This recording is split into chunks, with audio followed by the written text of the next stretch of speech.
जय हिंद दोस्तों, नमस्कार साथियों, स्वागत है आप सभी का गणित विषय गुरुकुल में। आज के लेक्चर में हम लोग रायमन इंटीग्रेशन के एग्जाम्पल स्टार्ट करने वाले हैं। इसके पहले अभी तक हम लोगों ने 10-12 जितने भी लेक्चर्स बनाए हैं सब में हम लोगों ने थ्योरम्स ज़्यादातर लिए हैं। इंपॉर्टेंट सारे के सारे थ्योरम हमारे कंप्लीट हो चुके हैं।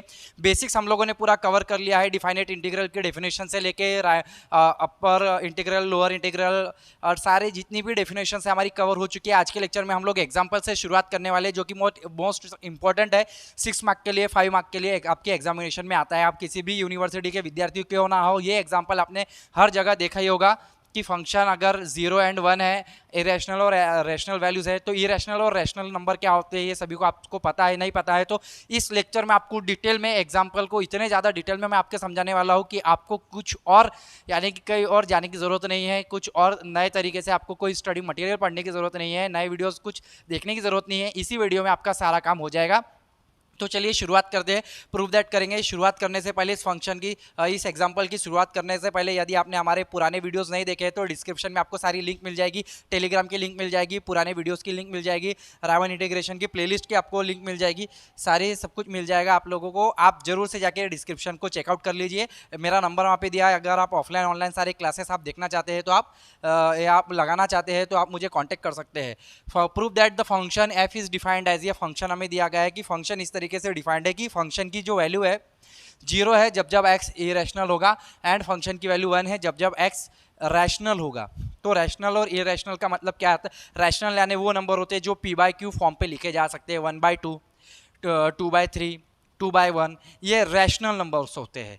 ठीक है, जैसे कि अगर मैं रैशनल नंबर की बात करूं तो 1/2 यानी कि 0.5 ये मेरा रैशनल नंबर है। अगर मैं इसमें 0.55 की बात करूं, क्योंकि यहाँ पे रिपीटेशन है एक ही नंबर का, तो यह भी मेरा रैशनल नंबर है। परंतु इरेशनल नंबर कौन से होते हैं इसका मैं थोड़ा सा ज्ञान दे रहा हूँ आप लोगों को। जैसे √2, जिसे हम इसे हम p/q फॉर्म पे लिख सकते हैं रैशनल नंबर को। इरेशनल नंबर को हम p/q फॉर्म पे जनरली नहीं लिख पाते हैं, नहीं लिख सकते हैं। जैसे कि पाई की वैल्यू क्या होती है आपको पता है, 3.142 समथिंग ऐसी कुछ वैल्यू होती है बड़ी, है ना, ये पाई की वैल्यू होती है। तो डेसिमल के बाद ये नंबर बदलते चले जाते हैं, तो ये इरेशनल है। जैसे कि √2, ठीक है। तो जब जब भी फंक्शन की वैल्यू, इसका ग्राफ किस तरीके से आएगा, हमारे पास फंक्शन है, ये हमारा y है, y यानी कि हमारा फंक्शन है f(x), ये हमारे पास x की वैल्यू है। ये हमारे पास इंटरवल क्या दिया है, 0 से 1, ये मेरे पास इंटरवल ये है, आपके पास 0, ये आपके पास है 1। जब जब भी 0 से 1 के बीच में कोई भी, जैसे 0.5 वैल्यू आई, ये रैशनल है, जैसे ये 0.5 वैल्यू आई, तो जब भी 0 रैशनल वैल्यू आएगी, रैशनल वैल्यू पे फंक्शन की वैल्यू, रैशनल वैल्यू पे फंक्शन की वैल्यू क्या हो जाएगी, 1। तो यहाँ पे ये फंक्शन की वैल्यू है 1। तो इस जब भी मैं x की जगह ये वैल्यू रखूंगा तो फंक्शन की वैल्यू हो जाएगी 1। फिर जैसे अगर कोई एक आधी इरेशनल नंबर आ गया, फॉर एग्जांपल 0.5, यहाँ पे ये आपका आ गया 0.567 डॉट डॉट डॉट, ये एक वैल्यू आ गई, इस तरीके से इरेशनल वैल्यू आ गई। ठीक है, तो इस इरेशनल वैल्यू के लिए वैल्यू आ जाएगी 0। फिर अगर जब भी रैशनल आएगा तो 1, फिर इरेशनल आएगा तो 0, इरेशनल आएगा तो 0, रैशनल आएगा तो 1, ऐसा यहाँ पे दिख रहा है। तो इस तरीके से 0 और 1, 0 1, 0 1 के बीच में ही यहीं पे आपकी फंक्शन की वैल्यू आएगी, इसके अलावा कहीं नहीं आएगी। तो फंक्शन कैसा है यहाँ पे अगर देखने वाली बात है, फंक्शन 0 से 1 की किसी भी वैल्यू के लिए ये जो फंक्शन है यहाँ पे तो बाउंडेड नजर आ रहा है। बाउंडेड यानी 0 और 1 ये दो वैल्यू के बीच में है फंक्शन। तो अगर यहाँ पे ऐसा आ सकता था कि प्रूफ दैट करो फंक्शन को यह बाउंडेड, ये तो इंटीग्रेबल नहीं है तो प्रूफ करना है, साथ में आ सकता था कि यह अगर बाउंडेड है या नहीं ये चेकआउट करो। तो ठीक है, तो बाउंडेड है, फंक्शन 0 से 1 के बीच में आ रहा है। जब रैशनल वैल्यू लेंगे तो 0, सॉरी 1, जब रैशनल वैल्यू लेंगे तो 1, कोई भी इरेशनल वैल्यू आएंगी तो 0। तो 0 के 1 के बीच में करोड़ों असंख्य वैल्यू है। उन असंख्य वैल्यू में जब जब रैशनल और इरेशनल आती जाएगी तब तक आपको यही दो वैल्यू मिलते चली जाएगी, इसके अलावा कोई वैल्यू आएगी ही नहीं। ठीक है, तो इरेशनल और इरेशनल का कंसेप्ट अपना क्लियर हो गया। चलो ठीक है, अब हम लोग सॉल्यूशन की तरफ चलते हैं। इसको बहुत डिटेल में मैं आपको समझाऊंगा, बहुत डिटेल में इस एग्जाम्पल का प्रूफ लेने वाला हूँ, सॉल्यूशन लेने वाला हूँ। तो ये तो आपको समझ में आ गया है, इसे थोड़ा सा मैं मिटा देता हूँ। हाँ, चलिए सॉल्यूशन में आ जाएंगे। सॉल्यूशन में सबसे पहले गिवन हमें फंक्शन क्या दिया है, अभी ये फंक्शन की वैल्यू दी है 0 and 1 when x is irrational, यानी कि x is irrational and when x is rational, इस तरीके से आपको दिया गया। Let p with the partition, मुझे 0 से 1 यहाँ पे इंटरवल दिया गया इंटरवल क्या दिया है 0 to 1, इसका मुझे पार्टीशन लेना है। कैसे लेंगे, let p be the partition of AB such that P equal to A equal to x naught. अब यहाँ पे मैं थोड़ा सा एक्स नॉट नहीं लेंगे हम लोग, मैं यहाँ पे समझा देता हूँ। P यानी हमारा पार्टीशन क्या होता है भैया, A यानी कि एक्स नॉट होता है, x1 होता है, comma up to x r minus one, comma x r up to x n equal to b, इस तरीके से होता है पार्टीशन, ठीक है ना। अगर मैं इसे ए यानी कि हमारे पास क्या है, ए बी के जगह यहाँ पे 0 1 है, तो यहाँ पे आएगा 0 और लास्ट में हमारे पार्टीशन की लास्ट वैल्यू आएगी वो आएगी 1।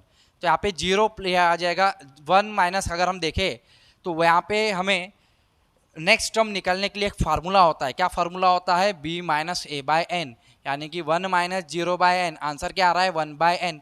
तो हर एक सब इंटरवल की जो लेंथ है वो 1 बाय एन होगी। अगर आप देखेंगे 1 by N, comma 2 by N, comma इस तरीके से चलता चले जाएगा, r माइनस 1 by n, r by N, comma आपको n बाय एन यानी कि एन एन कैंसल, मिलेगा 1 जो कि आपका b होगा। और ये आपका स्टार्टिंग का यानी ए है।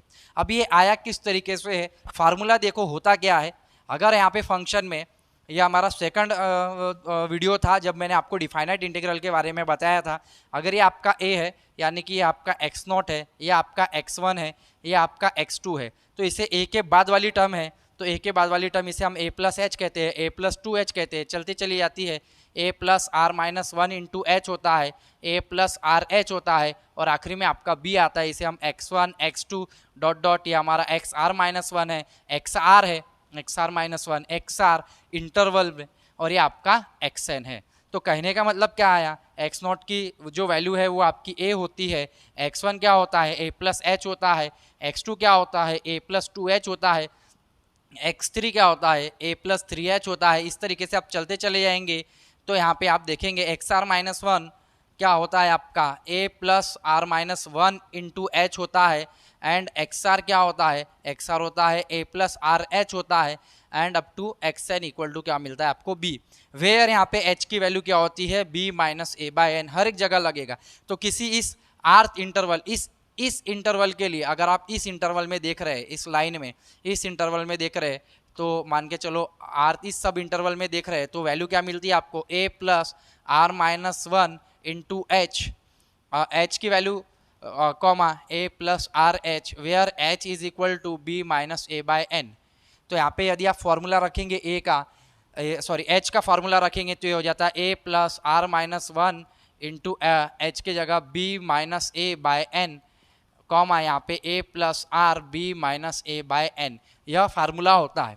ठीक है, तो सब इंटरवल की लेंथ निकालने के लिए ये फार्मूले होते हैं, और ये सब बेसिक्स है, आप लोगों ने डिफाइनाइट इंटीग्रल में भी पढ़ा है, क्लास कक्षा 12वीं में पढ़ा है। अगर इतने डिटेल में नहीं पढ़ा है तो आज तो पढ़ ही रहे हैं हम लोग, समझ में आ ही रहा है।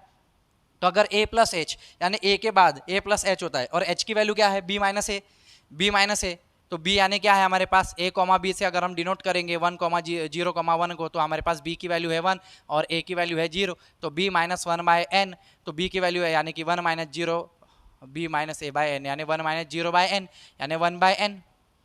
तो ए प्लस ए की वैल्यू कितनी है, 0, 0 प्लस यहाँ पे हो गया ये 0 कॉमा 0 प्लस 1 बाय एन, उसके बाद ए प्लस टू एच यानी कि प्लस 2 इंटू एच की वैल्यू, और एच की वैल्यू कितनी है 1 बाय एन यानी 2 by N, comma 0 plus 3 by n, ऐसा ऐसा चलते चला जाएगा। तो 0 प्लस 1 बाय एन यानी 1 बाय एन आ गया, यहाँ पे 2 है, 2 बाय एन आ गया, यहाँ पे इस तरीके से 3 बाय एन आएगा, आर माइनस वन है, ये आर्थ सब इंटरवल आ जाएगा। आयथ सब इंटरवल लेते हैं, आर्थ होता है के से डिनोट करो, आर से डिनोट करो, आई से डिनोट करो, आपकी मर्जी है। ठीक है, तो यहाँ पे एन बाय एन, लास्ट में एन बाय एन मिलेगा जो कि हमें 1 मिलेगा, यानी कि बी वाला मिलेगा हमें।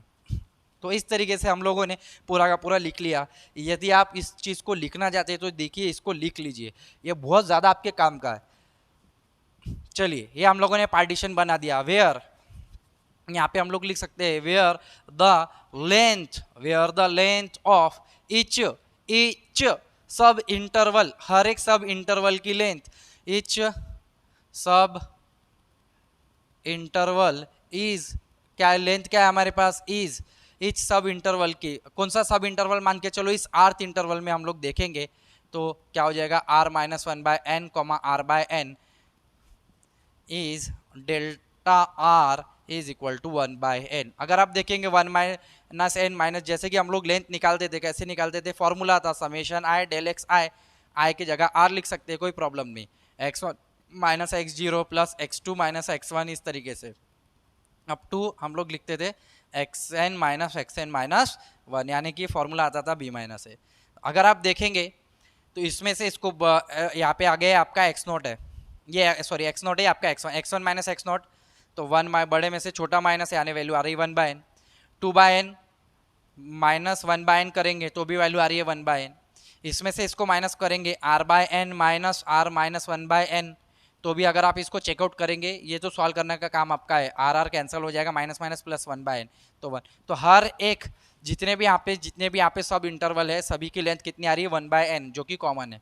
इसलिए यहाँ पे लिखा गया कि हर एक सब इंटरवल की जो लेंथ है वो 1/n है।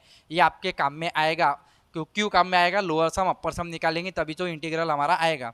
नाउ हमें पता है ये जो स्मॉल एम आर है, ये क्या है हमारा ग्रेटेस्ट लोअर बाउंड, इसे हम लोग कहते हैं greatest lower bound of function in the interval 0 to 1। या तो हम इसे इन्फीमम का दर्जा देते हैं, स्मॉल वैल्यू लोअर बाउंड यानी इन्फीमम वैल्यू, तो infimum value minimum value infimum of function F in the interval यहाँ पे दिया है 0 to 1 के जगह अब हम लोग यहाँ पे, क्योंकि हम आर्थ इंटरवल की बात कर रहे हैं, तो r माइनस 1/n कॉमा r/n लिखेंगे, तो यहाँ पे ये भी हो जाएगा r माइनस 1/n कॉमा r/n। तो इसकी जो इन्फीमम वैल्यू है, अब यहाँ पे फंक्शन दो ही वैल्यू आपको दे रहा है, कौन कौन सी वैल्यू दे रहा है, 0 और 1। फंक्शन आपको 0 से 1 के बीच में कोई भी रैशनल या इरेशनल नंबर लेने पर भी आपको 0 से 1 के बीच की ही वैल्यू दे रहा है, उसके अलावा कोई वैल्यू नहीं दे रहा है। तो 0 तो आपकी मिनिमम वैल्यू हो गई किसी फंक्शन की, 1 यानी मैक्सिमम वैल्यू हो गई, तो 0 1 बस ये दो ही वैल्यू दे रहा है। जब भी आप रैशनल नंबर लेंगे तो आपको 1 मिलेगा, जब भी आप इरेशनल लेंगे तो फिर से 0 मिलेगा, फिर 1 मिलेगा। तो मिनिमम वैल्यू यानी कि इन्फीमम वैल्यू क्या है, मिनिमम वैल्यू तो 0 है, ठीक है।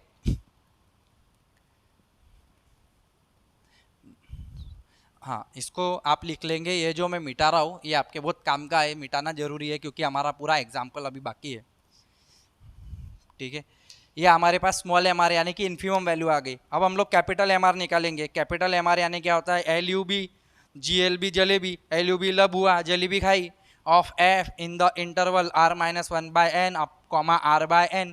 तो एल यू बी यानी लब, लिस्ट अपर बाउंड यानी सुप्रीमम वैल्यू, सुप्रीमम ऑफ किसका, फंक्शन का, किस में, इंटरवल में, आर्थ इंटरवल में, r/n क्या वैल्यू है इस इंटरवल में, इसके कोई भी सब इंटरवल में लेंगे, कोई भी वैल्यू डालेंगे, ए 0 से 1 के बीच में कोई भी वैल्यू आप डालेंगे तो वैल्यू आपको 0 और 1 के बीच 0 मिलेगी, 1 मिलेगी, इसके अलावा कोई वैल्यू नहीं मिलेगी। तो ये सुप्रीमम वैल्यू क्या है यहाँ पे 1। तो यहाँ से पता चल रहा है कि दोनों की वैल्यू डिफरेंट है, ठीक है। तो इनका लोअर इंटीग्रल और अपर इंटीग्रल कैसे निकलेगा, लोअर इंटीग्रल की देयरफॉर हमको पता है, या वी नो दैट ऐसा भी लिख सकते हैं, minus a to b F of x D x, ये हमारा लोअर इंटीग्रल है। और लोअर इंटीग्रल का फॉर्मूला क्या होता है, हम लोग सुप्रीमम चेक करते हैं लोअर सम का सुप्रीमम। लेकिन लोअर सम की वैल्यू हम लोग कैसे लिखते हैं, सुप्रीमम लोअर सम की value small M R del x r लिखते हैं, या डेल एक्स आर की जगह हम लोग इसे डेल्टा आर यानी कि ये वाली वैल्यू डालते हैं, डेल्टा आर, और इसे हम लोग डेल एक्स आर भी कहते हैं। बुक में अलग अलग तरीके से नोटेशन दिए जाते हैं। तो हम लोग लिखेंगे सुप्रीमम समेशन एम आर की वैल्यू कितनी है, हमें स्मॉल एम आर की वैल्यू 0 इंटू डेल आर कितना दिया है हमारे पास 1/n, आंसर यहाँ पे 0 वैल्यू आ रही है, सुप्रीमम ऑफ 0 आंसर इज 0 हम लोग लिख सकते हैं। तो supremum of 0 into anything is 0 मिलेगा ना, तो हमारे पास ये वैल्यू आ गई। अब नाउ लोअर इंटीग्रल आ चुका है हमारा, एंड अपर इंटीग्रल निकालेंगे हम लोग a टू माइनस बी। आप एम आर और डेल एक्स आर पहले निकाल के रख सकते हैं, यानी कि आप ऐसा भी लिख सकते हैं m are del x r summation, और डेल एक्स आर की जगह डेल्टा का उपयोग कर सकते हैं, कोई दिक्कत वाली बात नहीं। r equal to 1 to up to n ये निकाल के रख सकते हैं। एम आर की वैल्यू कितनी है 1, summation r equal to 1 to up to n, 1 into इसकी वैल्यू है 1/n डेल आर, इस सब इंटरवल की जो लेंथ है इसकी वैल्यू है 1/n, ठीक है। तो 1/n यहाँ पे बाहर हम लोग ले लेंगे, समेशन क्या मिलेगा आपको, summation 1 r equal to 1 to up to n, r equal to 1 to up to n. अगर आप summation r equal to 1 to up to n देख रहे हैं तो summation r equal to 1 to up to n 1 है, तो इसको किस तरीके से लिखेंगे, 1 प्लस अप टू कब तक, एन टाइम्स यानी इसकी वैल्यू कितनी आती है, एन आती है, तो ये 1/n इंटू एन कैंसिल हो जाएगा, वैल्यू आएगी 1। तो आप इसका उपयोग यहाँ पे करेंगे, तो आप पहले निकाल के रख दीजिए फिर पुट कीजिए, या फिर इस तरीके से डायरेक्ट भी लिखेंगे तो भी चलेगा, तो ये आपके ध्यान में रहना चाहिए। तो a2 minus B F of x D x is equal to क्या होता है, इन्फीमम होता है किसका, अपर का, और अपर सम यानी यूपीएफ ये आपने निकाल ही लिया है, यूपीएफ ये वैल्यू आपने निकाल ली है, ठीक है। तो इन्फीमम आप चाहे तो जैसे मैंने यहाँ पे आपने डायरेक्ट लिखा है डायरेक्ट भी लिख सकते हैं, तो पहले सॉल्व कर लो फिर पुट कर दो तो भी चलता है, एक ही बात है, कोई ऐसा कुछ बड़ा खास ये चीज़ है नहीं। तो अपर सम आप लोगों ने निकाले, अपर सम की वैल्यू कितनी आ रही है 1, तो इन्फीमम ऑफ 1 इज 1, और इसे हम लोग इस तरीके से भी लिख सकते हैं। इसका दूसरा फार्मूला क्या है, इसका फार्मूला ये है minus a to b F of x D x equal to formula मैंने आपको सिखाया था, limit N tends to infinity lower L P f, या तो हम इसे या तो ऐसा भी लिमिट का फार्मूला ये भी लगा सकते हैं। देखो तैयारी बहुत तरीके से की जा सकती है कोई भी एग्जाम्पल की। तो जब नॉर्म 0 हो रहा है तो जब आप लिमिट लगाएंगे, लिमिट तो अप्लाई होंगी नहीं कांस्टेंट को 0 को, तो यहाँ पे आप इस तरीके से लगा सकते हैं कि भैया limit N tends to infinity lower की वैल्यू कितनी आई है, एल पी एफ 0 आई है। अगर आप देखें L P F is equal to summation small M R, ये small M R del are equal to 1 to up to N, तो ये तो हो जाएगा आपका R equal to 1 to up to N, 0 into 1/n, यानी आंसर आ रहा है 0, तो इसकी वैल्यू है 0 को तो लिमिट अप्लाई होगी नहीं तो 0, इसलिए 0 का हम लोग सुप्रीमम तो देख नहीं पाएंगे, तो 0 यानी सुप्रीमम तभी देख पाएंगे ना जब बहुत सारी वैल्यूज हो, तो लिमिट भी हम तभी निकाल पाएंगे ना जब एक सीक्वेंस तैयार हो रहा हो। तो लिमिट यहाँ पे चाहे ये वाली लिमिट लगाओ या ये लिमिट लगाओ, दोनों की एक ही बात है, लिमिट अप्लाई होती नहीं है तो कांस्टेंट वैल्यू मिल रही है 0। या तो आप इस तरीके से, जैसे मैंने इसको इस तरीके से करा, आप इसको इस तरीके से लिख सकते हैं कि भैया a2 minus B F of x D x equal to limit N tends to infinity upper sum को भी हम लिमिट लगा सकते हैं। तो जैसे हम इसको लिमिट लगाएंगे, अपर सम की वैल्यू कितनी है हमारे पास अभी निकाली थी हमने 1 को लिमिट लगाएंगे तो लगती नहीं है, तो limit n tends to infinity 1 is answer is 1 ही रहेगा। तब आप देखें लोअर सम और अपर सम की दोनों की वैल्यू तो अलग अलग आ रही है, लेकिन रायमन इंटीग्रल यानी इसे इंटीग्रेबल बनाने के लिए दोनों का इक्वल होना बहुत जरूरी है। तो फ्रॉम इक्वेशन 1 and 2 चाहे आप इसको लिखे या फिर ये दोनों और दे देता हूँ मैं, और इसे लिखे या इसे लिखे एक ही बात है। Equation A and B, from equation A and B हम लिख सकते हैं फ्रॉम ए एंड बी हमें क्या मिला है, upper a2 minus B F D x किसके बराबर नहीं मिला है, minus a2 b F D x के बराबर नहीं मिला है। देयरफॉर हम लोग क्या लिखेंगे, f is not integrable, f is not integrable in the interval on interval a comma b, इस a कॉमा बी इंटरवल पे फंक्शन जो है इंटीग्रेबल नहीं है। तो इस तरीके से एग्जाम्पल को समझते हुए अच्छे से बड़े ध्यान से करना होता है। तो पहला एग्जाम्पल मुझे ऐसा लगता है बच्चों, उम्मीद है कि आपको बहुत अच्छे से समझ में आया होगा। यदि समझ में आया है तो डिस्क्रिप्शन में नीचे जो कमेंट बॉक्स है वहाँ पे आप जाके जरूर से एक बार मैसेज जरूर किया करो कि सर समझ में आया है, लेक्चर अच्छा लगा या वगैरह जो भी हो, आपका एक रिप्लाई आता है तो काफ़ी अच्छा लगता है, मेहनत करने का मज़ा अलग आता है, ठीक है ना। तो इसके बाद एग्जाम्पल नंबर 2 स्टार्ट करेंगे। एग्जाम्पल नंबर 2 जो कि 6 मार्क के लिए आपके यूनिवर्सिटी में पूछा जरूर से जाएगा। यदि आपकी एग्जाम, जब भी आपकी एग्जाम है, पढ़ के जरूर जाना है, ये वीडियो देखकर जरूर जाना है। तो एग्जाम्पल नंबर 2 स्टार्ट करते हैं, स्क्रीनशॉट ले लेंगे। मित्रों, साथियों, लाभार्थियों, विद्यार्थियों, प्रश्न क्रमांक 2 बहुत ज़्यादा इंपॉर्टेंट, मज़ेदार, बड़ा एग्जाम्पल है, बहुत अच्छे कंसेप्ट यूज होने वाले हैं आपके समक्ष। यह रहा एग्जाम्पल नंबर 2 जिसमें फंक्शन की वैल्यू दी है 3x + 1, x बिलोंग कर रहा है 1 से 2 इस इंटरवल पे। यह इंटीग्रेबल है या नहीं है शो करना है, most important for the IMP it is for 5 marks और 6 mark whatever it may be, in which university you are. आप किसी भी यूनिवर्सिटी के विद्यार्थी क्यों ना हो, सभी में यह एग्जाम्पल आते हैं, पूछे जाते हैं, इसी प्रकार के एग्जाम्पल आते हैं, इन्हीं तरीके से आपको करना होता है। सॉल्यूशन में हम लोग स्टार्ट करेंगे या गिवन दैट, गिवन हमें फंक्शन की वैल्यू दी गई है, फंक्शन दिया है 3x + 1 वेयर x बिलोंग कर रहा है 1,2 में। Let p be the partition, let p be the partition, हम लोगों ने एक पार्टीशन बना लेना है, पार्टीशन ऑफ किसका, 1 2 का। वेयर p इक्वल टू क्या मिलेगा हमें, ए वन वैल्यू है, वन प्लस अभी मैंने आपको बताया था ए यानी कि एक्स नोट होता है, बी यानी कि आपका एक्स एन होता है, एक्स वन आता है ऐसे, एक्स आर माइनस वन आता है, एक्स आर आता है, कॉमा इस तरीके से चलती जाती है। इसकी value A plus are minus one into H होती है, where H is equal to B minus A by N होता है, एंड ये होता है A plus R H and H की वैल्यू होती है। ये सारी चीज़ें आपको ध्यान में रहनी चाहिए। तो अगर आप इस तरीके से फॉर्मूले में पुट करेंगे ए प्लस आर, तो यानी वन प्लस आर यानी फर्स्ट आर की जगह वन रखेंगे, वन इंटू एच यानी कि बी माइनस ए यानी कि two minus one by N अगर आप पुट करेंगे तो आंसर क्या मिलेगा आपको, one plus one by N. फिर सेकंड ये फर्स्ट टर्म मिलेगी one plus one by N, one plus two by N second term मिलेगी, one plus two two minus one by N यानी कि ये आपका हो गया one plus two by N.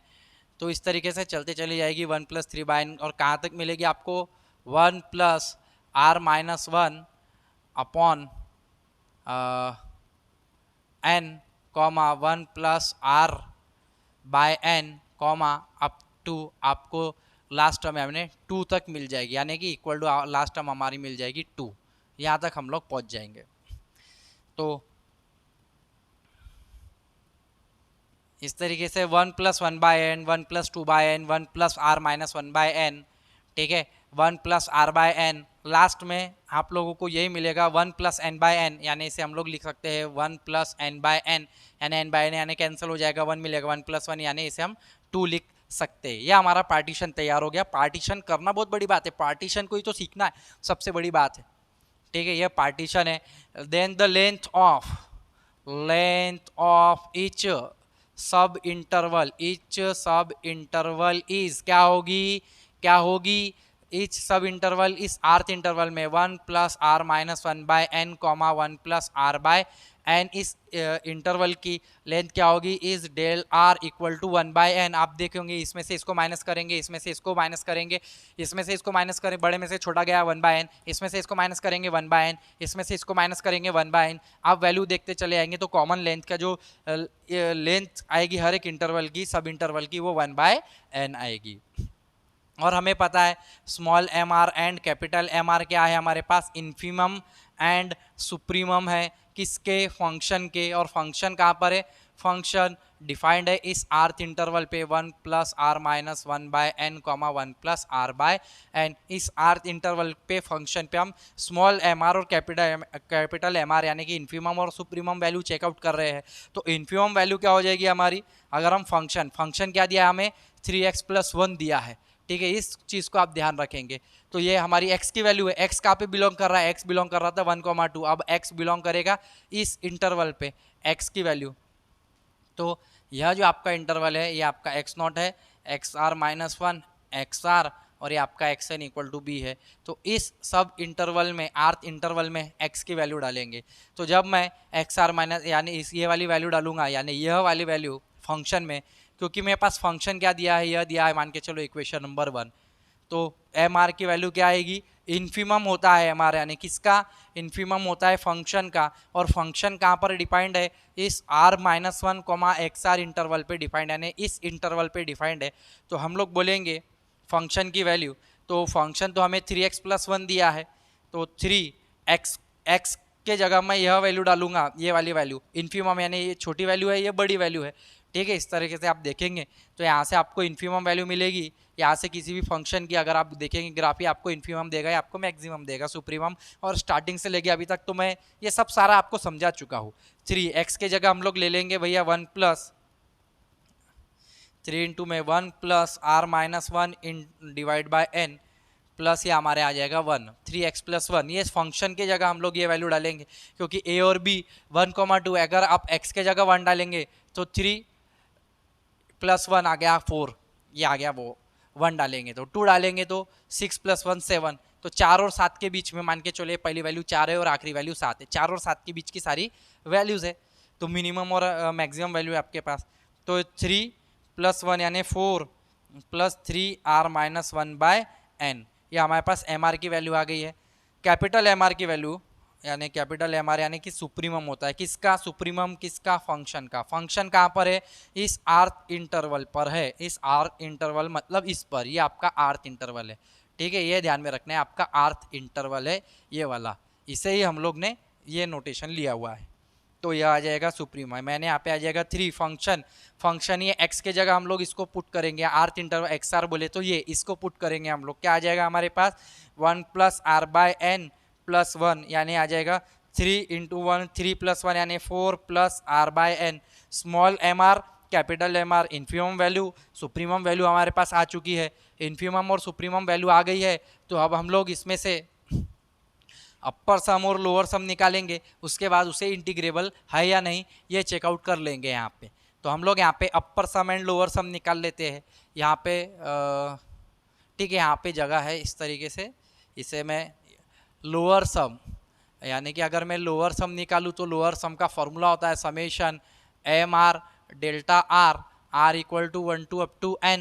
तो यहाँ पे summation r equal to 1 to up to n, small M r की वैल्यू कितनी आई है? 4 + 3 r - 1, 4 + 3 r - 1/n into delta R, हर एक में डेल्टा सब इंटरवल की लेंथ कितनी है? 1/n है। अगर आप इसे देखेंगे तो summation r equal to 1 to up to n 4/n + 3/n²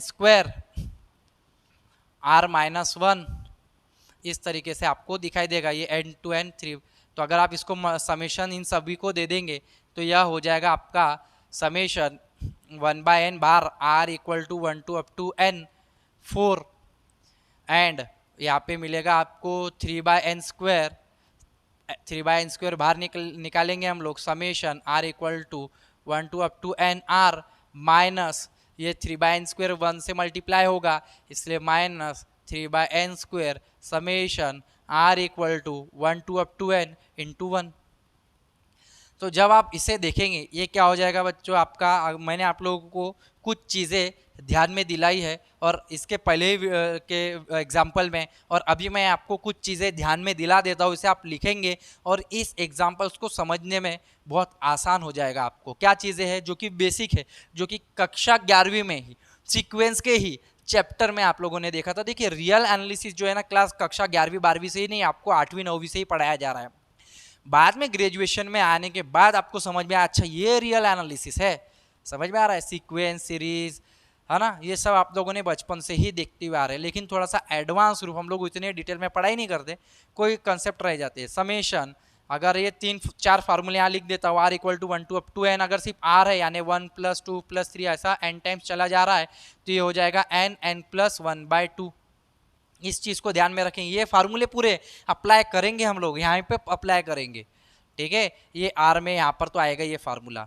ठीक है, and summation r equal to 1 to up to n, अगर मेरा r² यानी 1² + 2² + 3² है अप टू n तक, तो ये हो जाएगा n + 1 2n + 1/6। ये फार्मूले है, ये फार्मूले इसी को ध्यान में रखना है, इसी के आधार पर ही पूरे एग्जाम्पल सॉल्व होंगे। और अगर r³ होता तो इसी तरीके से 1³ + 2³ होता अप टू n, यहाँ पे क्यूब तक, तो ये होता n + 1/2 का होल स्क्वायर, यानी यह होता आपका n² n + 1 का स्क्वायर/4। अगर मैं समेशन की बात करता r³ की, और अगर मैं समेशन कांस्टेंट की बात कर रहा हूँ कि 1 चल रहा है, 1 + 1 + 1 n टाइम्स चल रहा है, तो यहाँ पे सिर्फ n लिखा जाएगा। तो ये 1 2 3 4, ये 4 तो आपके दिमाग में हमेशा रहने चाहिए जब भी आप रियल एनालिसिस को, सीक्वेंस को पढ़ रहे हैं, रायमन इंटीग्रल को पढ़ रहे हैं। इसे सॉल्व, इसके बिना हम लोग सॉल्व ही नहीं कर सकते। तो यदि आप लिखेंगे तो यहाँ पे 1 बाय आ जाएगा, 4 तो बाहर आ जाएगा 4, क्योंकि ये सीरीज 4 + 4 + जैसे 1 + 1 1 चल रही है, तो 1 n टाइम्स 1 यानी आंसर आ गया n है, तो 4 टाइम्स n, तो ये 4n आया, प्लस यहाँ पे 3/n²। ये सीरीज r की चल रही है, r बोले तो यहाँ पे तो क्या वैल्यू मिल रही है n + 1/2, तो हम लोग यहाँ पे यही लिखेंगे n + 1/2 इसके जगह पे, समेशन r के जगह पे।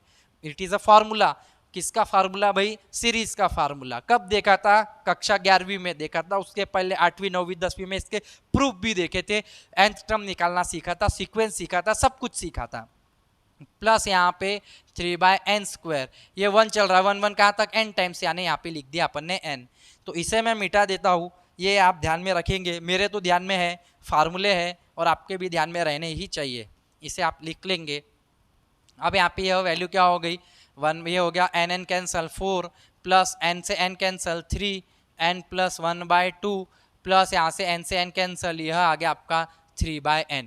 तो ये आ गया आपका लोअर सम आ गया। लोअर सम में अगर आपको लोअर इंटीग्रल निकालना है तो लोअर इंटीग्रल निकालने का क्या फार्मूला है, -a to b f of x dx is equal to limit n tends to infinity, अभी पढ़ाया था आप लोगों को, लोअर सम में लगा देंगे।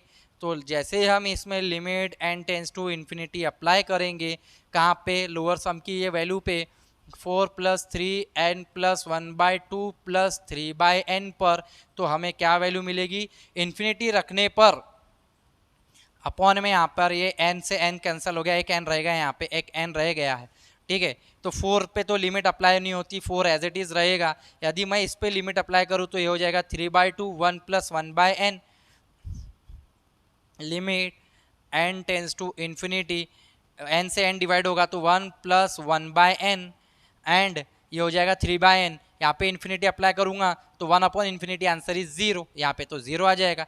तो यहाँ पे अब लिमिट अप्लाई करने पे 1/∞ इज, यहाँ पे आ जाएगा 0, बचेगा सिर्फ 1। तो 4 + 3/2, यानी कि इसे हम देखेंगे 8 + 3 यानी 11/2, इसे हम इक्वेशन नंबर 1 दे देंगे।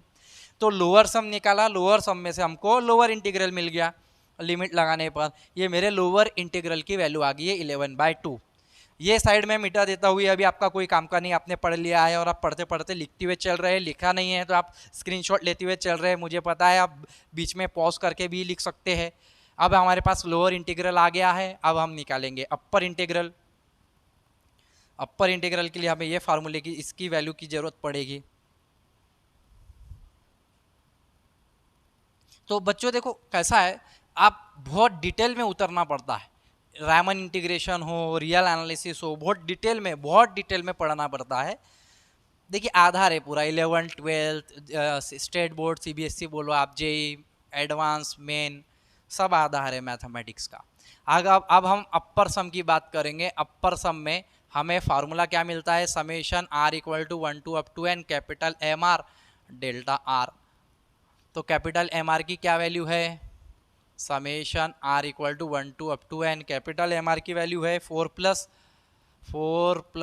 r/n, 4 + r/n इंटू में आ गया आपका 1/n, मल्टीप्लाई कर देंगे तो ये हो गया summation r = 1 to up to n, ये हो गया आपका 4/n प्लस r/n², तो ये हो गया 1/n², बाहर निकाल लेंगे, summation r = 1 to up to n, किसको लग जाएगा, r को लगेगा, और यहाँ पे 1/n इसका बाहर आ जाएगा, इसको 4 को लगेगा, अगेन 1/n, ये हो जाएगा 4n, हम इसे 4n लिखेंगे, प्लस ये समेशन r को लग रहा है, समेशन अभी मैंने बताया था 1 + 2 + 3 यानी क्या हो जाएगा 1/n², ये हो जाएगा n इंटू में n + 1/2, तो ये हो जाएगा 4 प्लस ये मिल गया आपके पास, n से n कैंसिल कर दीजिए आप, तो यहाँ पे मिलेगा 1/2, n से डिवाइड कर देते, एक काम करेंगे तो 1 + 1/n मिलेगा 4। यहाँ पे 3 से हम लोगों ने मल्टीप्लाई नहीं किया यार, 3 से यहाँ पे मल्टीप्लाई की कमी है, चलो 3 से मल्टीप्लाई है, क्योंकि एक इसमें दोनों ब्रैकेट 3 से मल्टीप्लाई होगा तो दोनों टर्म होगी ना मल्टीप्लाई, बराबर है। तो यहाँ पे 3 का मल्टीप्लीकेशन रह गया था, तो यहाँ पे 3/n² आएगा, यहाँ पे 3/n² आएगा, तो ये 3/2 हो गया। अब हम लोग यहाँ पे अपर सम आ गया, therefore upper integral a to -b f of x dx कैसे निकालेंगे, limit n tends to infinity ले लेंगे, किसको, अपर सम को, अपर सम की लिमिट निकाल लेंगे भाई, तो ये आएगा 4 + 3/2 1 + 1/n, आ जाएगा 4 + 3/2, 1/∞ 0, बचेगा 1, तो 3/2 आएगा, 4 + 3/2 ये भी आ गया 11/2, इक्वेशन नंबर 2। तो फ्रॉम इक्वेशन 1 एंड 2 मुझे क्या दिखाई दे रहा है, फ्रॉम 1 एंड 2 दोनों इक्वेशन से क्या दिखाई दे रहा है, लोअर इंटीग्रल और अपर इंटीग्रल तो सेम है। जब लोअर और अपर इंटीग्रल सेम आ गए, फ्रॉम 1 एंड 2 -a to b F D x के बराबर A to minus B F D X आ चुका है। अपर और लोअर दोनों की वैल्यू 11/2 सेम आ रही है, यानी कि मेरा ए टू बी एग्जिस्ट हो रहा है, यानी कि मेरा A to B integration F of D X आ रहा है, यानी कि एफ बिलोंग कर रहा है आर को ऑन द इंटरवल 1,2 1,2 ओवर। तो फंक्शन जो है मेरा, यह जो भी फंक्शन था, यह फंक्शन यह इंटीग्रेबल हो गया। देयरफॉर हम लिखेंगे therefore F is integrable. Integrable किस इंटरवल के लिए? 1,2 के लिए। तो सिर्फ प्रश्न छोटा सा है, लेकिन इसका सॉल्यूशन अगर हम डिटेल में देखें तो इतना बड़ा है कि एक बार हमें पूरा बोर्ड मिटा के लिखना पड़ा। तो बच्चों, इस तरीके से एग्जाम्पल्स को सॉल्व करना होता है, डिटेल में आपको अध्ययन करना पड़ेगा। अगर हमें अच्छे मार्क्स लेना है एग्जामिनेशन में, हमें अपना भविष्य बनाना है, तो सिर्फ एग्जाम देने भर से और 20-30-50% लेने भर से काम नहीं चलेगा। इस दुनिया में सर्वाइव वही करेगा जिसके पास नॉलेज होगा। और नॉलेज एज अ टीचर हमें भी कहाँ से मिलता है? हमारा भी कोई ना कोई मेंटर होते हैं। हमारी मेंटरशिप हम मतलब कहने का मतलब है मेंटरशिप हम लोगों ने बुक्स की ली है। मैं बहुत किताबें पढ़ता हूँ। हर विद्यार्थियों को अगर आगे बढ़ना है, टीचर को आगे बढ़ना है, काफ़ी गर्मी, तो याद रखिए बुक्स का सहारा लेना पड़ेगा। आप अपने बुक्स को ही अपना सब कुछ मान लीजिए, अपना मेंटर मान लीजिए, कृष्ण मान लीजिए, और वही आपको गीता का ज्ञान सारा का सारा सार मिल जाएगा। हमारी किताबें, याद रखिए इस दुनिया में हर कोई धोखा दे सकता है, परंतु हमें हमारी किताबें, हमारी डिग्रियां कभी धोखा नहीं दे सकती। लोग कहते हैं डिग्रियों की वैल्यू नहीं होती, टैलेंट का मतलब होता है। टैलेंट भी तो मेहनत करने से ही आता है मेरे दोस्त। तो इस तरीके से, आसान तरीके से, मेहनत से, दिमाग लगा के इन प्रश्नों को हम हल कर सकते हैं। और मुझे उम्मीद है कि आज के लेक्चर में लिए गए यह दोनों प्रश्न आपको बहुत संक्षिप्त में, डिटेल में, गहराई से समझ में आए होंगे। यदि आज का लेक्चर आपको अच्छा लगा है तो ज़्यादा से ज़्यादा विद्यार्थी तक शेयर जरूर करें, क्योंकि हमारा मानना है गणित विषय का ज्ञान हो या किसी भी विषय का ज्ञान हो, बांटने से ही बढ़ता है। मिलेंगे अगले लेक्चर में, तब तक के लिए जय हिंद, जय भारत, वंदे मातरम साथियों। धन्यवाद आप सभी का।